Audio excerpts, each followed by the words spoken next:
Flamengo 2, Atlético Goianiense 0. Tudo o que aconteceu nesse confronto pelo Campeonato Brasileiro que leva o Flamengo ao primeiro lugar da competição, ao lado do Botafogo, é verdade, mas nos critérios de desempate, o Flamengo está à frente. Lembrando também para você, torcedor rubro-negro, que o Flamengo tem um jogo a menos diante do Internacional, lá no Rio Grande do Sul. Tudo isso e um pouco mais aqui no vídeo de hoje desse pós-jogo. Mas antes eu peço a você que deixe o seu like, se inscreva, compartilhe, é muito importante para o nosso crescimento, nos ajude a chegar a 110 mil inscritos aqui na S1 Live, beleza? Dito isso, sem mais enrolações, vamos falar um pouquinho sobre esse confronto que aconteceu no Maracanã. Flamengo vencendo aí o Atlético Goianiense por 2-0, uma boa vitória, um Flamengo mexido, um Flamengo um pouco diferente em relação às últimas partidas. Destaque aí para a ausência do De La Cruz,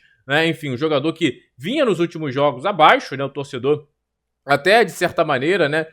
Não vou dizer criticando, né? Mas pontuando que o De La Cruz não era o mesmo, né? De outras partidas, de outros jogos, né? Principalmente pós-Copa América, né? Pós-seleção uruguaia. De La Cruz um pouco abaixo, tecnicamente, até diante, né, do sarrafo que esse Uruguai elevou desde a sua chegada, né? Causou um impacto imediato nessa equipe do Flamengo. Lembrando também que o Flamengo veio ali com uma defesa, né? Com Léo Ortiz e Davi Luiz, Varela pelo lado direito, Ayrton Lucas.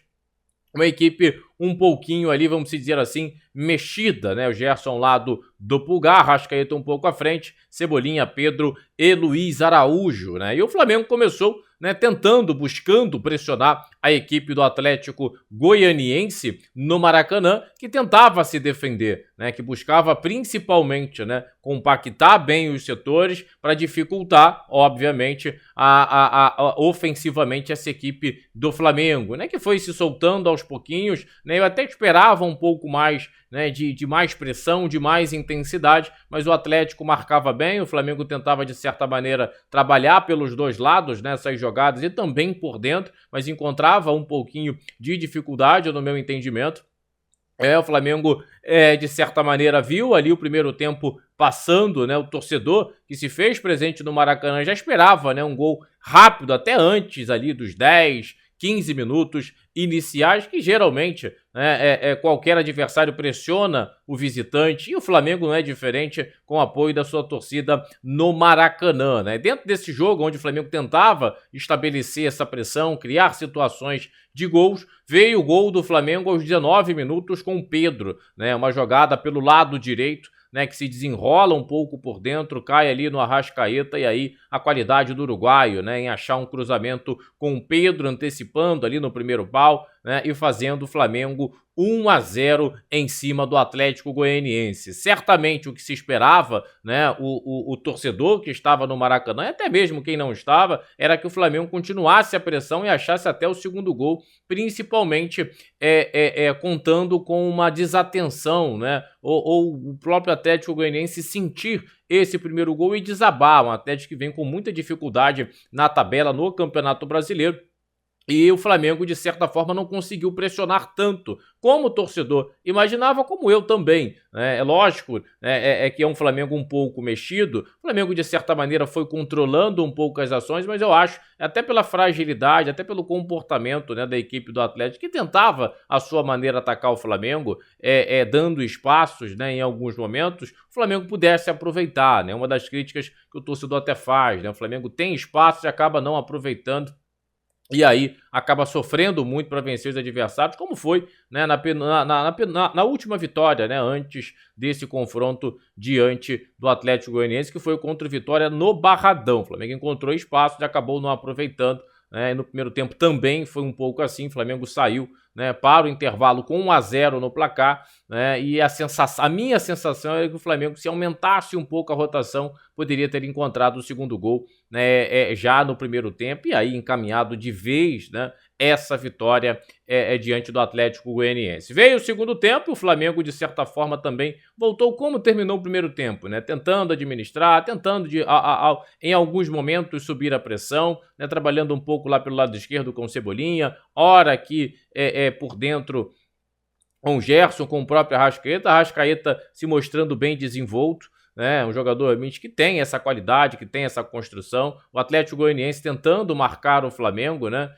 Dificultando bastante quando o Flamengo tentava de forma ofensiva entrar nessa equipe do Atlético Goianiense, marcando ali o Flamengo num 4-4-2, né? Bem compacto essa equipe do Mancini, sabendo, né? O próprio Mancini fala na chegada do Maracanã, né? Das qualidades do Flamengo, reforçar o meio, até porque tem jogadores desequilibrantes, né? Como o Flamengo tem, né? E aí no segundo tempo, né? O Mancini tentou, de certa maneira, continuar, né?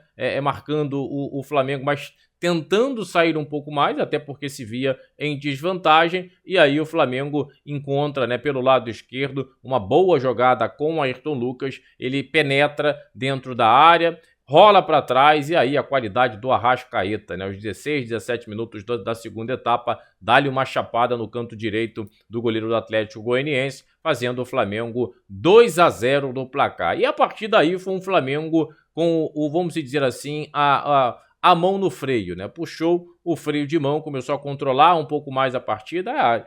O jogo já estava bem encaminhado nas mãos do Flamengo, o Atlético Goianiense sem força nenhuma para tentar, de certa maneira, incomodar essa equipe do Flamengo. O Flamengo, né, faturou os 3 pontos e com esses 3 pontos se torna líder do Campeonato Brasileiro com um jogo a menos em relação ao Botafogo, né? Jogo esse que é diante do Internacional. Vamos atualizar um pouquinho aqui a tabela, né? Dar uma passada na tabela do Campeonato Brasileiro, que tem o Flamengo com 40 pontos em 19 jogos, né? O Botafogo também com os mesmos 40 pontos em 20 jogos, né? Tá aí a diferença, o Flamengo tem um jogo por fazer para igualar o mesmo Botafogo. Na terceira posição tem o Palmeiras com 36 pontos, o Fortaleza vem em quarto, né? Uma grata surpresa do Fortaleza também com 19 jogos, né? Então é um Fortaleza que com os mesmos 20 de Palmeiras e Botafogo pode, de certa forma, aí, ser o terceiro real, né? Indo a 39 pontos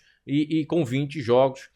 Como tem o Palmeiras, como tem o Botafogo, ficaria 1 ponto do Botafogo, e o Flamengo colocando esse jogo atrasado, né, na conta, ganhando do Internacional, teria 4 pontos de vantagem para essa equipe do Vojvoda. E aí segue a classificação. Cruzeiro, né, que fez uma vitória realmente fantástica, teve um desempenho muito consistente diante do Botafogo, tem 35 pontos, e fechando aí a lista da pré-Libertadores, o São Paulo com 32 pontos, né? Um campeonato bem disputado, e o Flamengo assume a primeira posição da competição. Lembrando, né, que o Flamengo, nos critérios de desempate, fica aí com um saldo de gols a mais, né, do que essa equipe do Botafogo, né? O Flamengo tem 15 gols de saldo, né? O Flamengo fez 34 gols e o Botafogo fez 31. É um ataque do Flamengo que vem produzindo, e vem produzindo muito bem. Quarta-feira tem um embate duro diante de um grande rival, né, que vem aí nas últimas temporadas brigando com o Flamengo de forma direta pelos títulos nacionais e internacionais, principalmente a Libertadores aqui no continente. Tem somente Palmeiras e Flamengo pela Copa do Brasil. A chapa vai esquentar certamente nesse confronto, né, um duelo tático e técnico, né, que vem, né, ao longo das últimas temporadas, né, norteando as grandes competições no cenário nacional e internacional. Vamos aguardar o que vai acontecer nesse confronto. A verdade é, o Flamengo vence 2-0 o Atlético Goianiense, líder do Campeonato Brasileiro, e vai muito bem aí nas 3 competições, beleza? Eu vou ficando por aqui. Eu peço mais uma vez, de forma encarecida, se inscreva, deixa o like, ative a notificação do sino para não perder nenhum conteúdo, e compartilhe o nosso canal, os nossos vídeos, e nos ajude a chegar a 110 mil inscritos. Contamos demais com a participação de todos vocês. Eu vou ficando por aqui. Muito obrigado, saudações, tamo junto, até a próxima.